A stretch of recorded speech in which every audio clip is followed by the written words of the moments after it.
First of all இந்த video create பண்ணுறதுக்கு முன்னாடி நான் ரொம்ப ஹைப்டாக இருந்தேன். ஏன்னா இதுக்கு முன்னாடி வந்த மார்வல் படங்கள் எல்லாமே ஃபெயிலியர் தான் பார்த்துட்டு இருந்துச்சு. எக்ஸாம்பிளுக்கு சொல்ல போனோம்னா பேஸ் 4லேயும் சரி பேஸ் 5லேயும் சரி Shang Chi, Spiderman, Guardians of Galaxy இந்த 3 படம் மட்டும்தான் பேர் சொல்கிற அளவுக்கு இருக்கும். இதை தாண்டி வந்த Doctor Strange, Eternals, Black Panther, Wakanda Forever, Ant Man Wasp, Quantumania இந்த மாதிரி சொல்லிட்டே போகலாம். ஆனால் எனக்கு என்னவோ இந்த டெட்பூல் அண்ட் வுல்வரின் படம் அந்த படங்கள் அளவுக்கு மோசமாக இருக்கும்னு நான் நினைக்கல. அதுக்கான ரீசன்ஸ் என்ன, இந்த படம் ஏன் போய் தேட்டரில் பார்க்கணுங்கிற ரீசன்ஸ் தான் சொல்ல போகிறேன். வீடியோக்குள்ளே போகிறதுக்கு முன்னாடி நீங்கள் நம்ம சேனலுக்கு ஃபஸ்ட் டைம் வந்தீங்கன்னா சப்ஸ்கிரைப் பண்ணுங்கள், கூட பெல் ஐக்கானை கிளிக் பண்ணுங்கள். அப்போ தான் நான் போகிற வீடியோஸில் உங்களுக்கு அன்டைம் நோட்டிஃபிகேஷன் வரும். சரி வாங்க வீடியோ ஸ்டார்ட் பண்ணலாம். ஃபஸ்ட்டு இந்த படத்துக்காக ஹைக் கிரியேட் பண்ணது இந்த படத்தோட ட்ரெய்லர் தான். ரொம்ப ஜாஸ்தியாகவே எக்ஸ்ப்ளோர் பண்ணாமல் ரொம்ப கம்மியாகவும் எக்ஸ்ப்ளோர் பண்ணாமல் கரெக்டான ட்ரெய்லர் கட்டு கொடுத்துருந்தாங்க. ட்ரெய்லர்லேயே ஹை மூமெண்ட் எதுவுமே இல்லாமல் எங்கேஜ் பண்ணிச்சு. படத்தில் இதோட நிறைய கண்டென்ட் இருக்கும்னு நினைக்கிறேன். பார்த்து செய்யுங்கடா மார்வல்.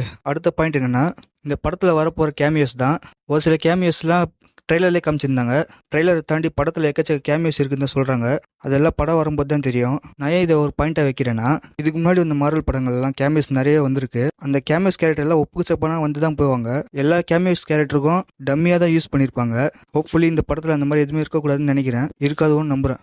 அடுத்த பாயிண்ட் என்னன்னா, இந்த படத்தோட தமிழ் டப்பிங் தான். ரொம்ப யதார்த்தமாக நம்ம பேசுகிற தமிழ் எப்படி இருக்குமோ அவ்வளோ ரியலிஸ்டிக்காக பண்ணியிருந்தாங்க. குறிப்பாக சொல்லணும்னா நம்ம பேசுகிற கெட்ட வார்த்தைகள் கூட இந்த படத்தில் வந்திருக்கு. ட்ரெய்லரில் வந்து கெட்ட வார்த்தை சிங்கிள் எடிட் பண்ண முடியல. படத்தில் எத்தனை கெட்ட வார்த்தைகள் இருக்குன்னு யோசிச்சு பாருங்க.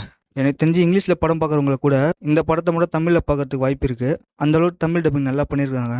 அடுத்த பாயிண்ட் என்னன்னா, இதுதான் மார்வல் ஸ்டுடியோஸோட ஃபர்ஸ்ட் R-rated படம். இதுக்கு முன்னாடி வந்த படங்கள் எல்லாமே R-rated கிட்ட ட்ரை பண்ணியிருப்பாங்க, முழுசாக R-ratedக்குள்ளே போகலை. ஆனால் இந்த படத்தை R-rated தான் கொடுத்துருக்காங்க. 18+ இருந்தால் மட்டும் தான் பார்க்க முடியும். 18க்குள்ளே இருக்கீங்கன்னா ஃபீல் பண்ணாதீங்க, வளர்ந்துட்ட பிறகு பாருங்கள்.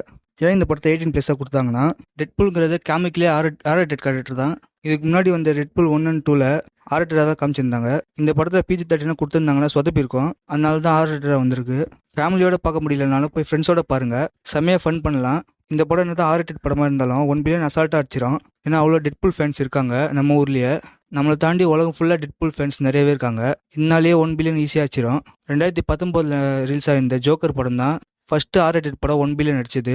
அதுக்கடுத்து ஓப்பன்ஹைமர். இந்த வருஷத்தில் இந்த படமும் வரும்னு நான் நம்புகிறேன். 1 பில்லியன் அடிச்சிடும் சரி, 2 பில்லியன் கிராஸ் பண்ணுவோம், வெயிட் பண்ணி தான் பார்க்கணும். அடுத்து இந்த படத்தோட USP, அதாவது யூனிக் செல்லிங் பாயிண்ட் அப்படின்னா என்னன்னா, இந்த படம் பார்க்கறதுக்கான ஒருத்தான ரீசன், மெயின் ரீசனாக கூட சொல்லலாம். Hugh Jackman returns as Wolverine. இந்த உல்வரின்கிற கேரக்டரில் 24 வருஷமாக நடிச்சிருக்காரு. இந்த கேரக்டரில் நடிக்க நல்லா டெடிகேஷன் பண்ணியிருக்காரு அவர்.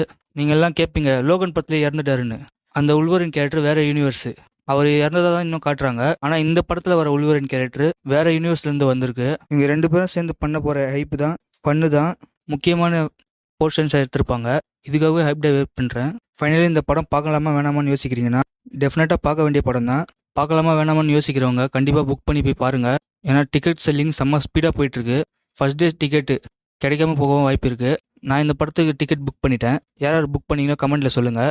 வீடியோ பிடிச்சிருந்தா லைக், ஷேர், சப்ஸ்கிரைப் பண்ணுங்கள். Bye guys.